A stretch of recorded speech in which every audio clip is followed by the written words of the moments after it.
नमस्ते, मैं बीना किचन से बोल रही हूँ। आप सभी लोगों को हार्दिक स्वागत। उम्मीद करती हूँ आप अच्छे होंगे, सुरक्षित होंगे। हमेशा की तरह कमेंट बॉक्स में हर हर महादेव ज़रूर लिखना, क्योंकि हरितालिका का व्रत है आज। हरितालिका का पूजा कैसे किया जाता ये सब मैं करके दिखा रही हूँ। पहले पटला रख करके लाल कपड़ा बिछा करके ये भोग प्रसाद है, गंगा जल है, ये सब चीज़ें बड़े आसान तरीक़ा से किया जाता। आम का पल्लू है, कलश के ऊपर हमें कटोरी में चावल रख करके ही रखा जाता है।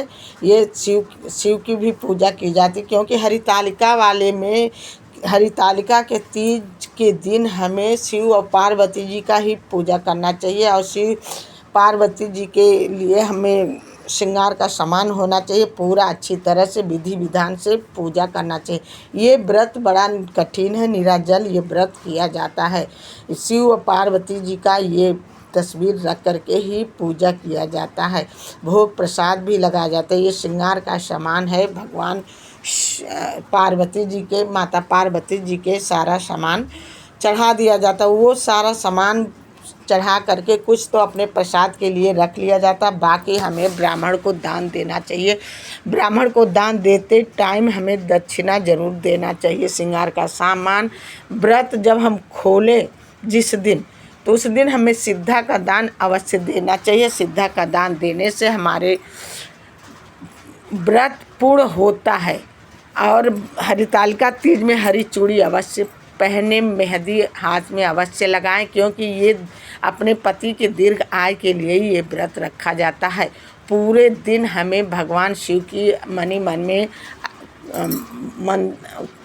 मन में कीर्तन भजन करना चाहिए। ये शाम के समय गोठ बना करके सारी महिलाएं पूजा करती हैं। शिव और पार्वती जी के लिए हाथ में मेहंदी वेहंदी लगा करके अच्छी तरह सज संवर के करना चाहिए, क्योंकि ये व्रत ऐसा व्रत है अपने सुहाग के लिए रखा जाता है। ये व्रत सुहागिन सौभाग्यवती महिलाएं ये व्रत रखती हैं। प्रसाद में आप गुजिया बना लो, मिठाई, फल, फूल, माला, ये सारा सामान होता है।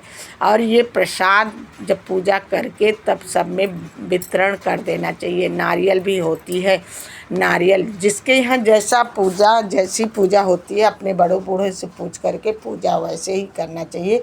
ये पूजा हरितालिका का व्रत है, बड़ा कठिन है, बड़ा विधि विधान से किया जाता है। ये 24 घंटे का व्रत है। दूसरे दिन अगले दिन पारण किया जाता है, लेकिन अपने शरीर के क्षमता यदि है आपका व्रत रखने का तब, नहीं तो संध्या के समय पूजा करके, चंद्रमा देख करके, तारा देख करके तब आप जल ग्रहण कर सकती हैं। चाय थोड़ा पी सकते हैं, लेकिन एक ही बार। लेकिन व्रत के, हरितालिका के व्रत के कथा में लिखा हुआ है कि जो लोग पानी पिएंगे वो गौ का जन्म होगा, जो लोग मीठा खाएंगे उनका चीनी का। ऐसा कुछ नहीं है, क्योंकि इंसान के स्वास्थ्य से बड़ा कोई चीज़ नहीं है। भगवान भी कहते हैं कि अपनी स्वास्थ्य का ध्यान रख करके तभी पूजा पाठ करना चाहिए। भगवान आपके घर में यदि शिव और पार्वती जी का तस्वीर है तो रख के आप पूजा कर लेना। नहीं तो घर के पास में मंदिर है तो मंदिर में जा कर के संध्या के समय पूजा पाठ कर लेना।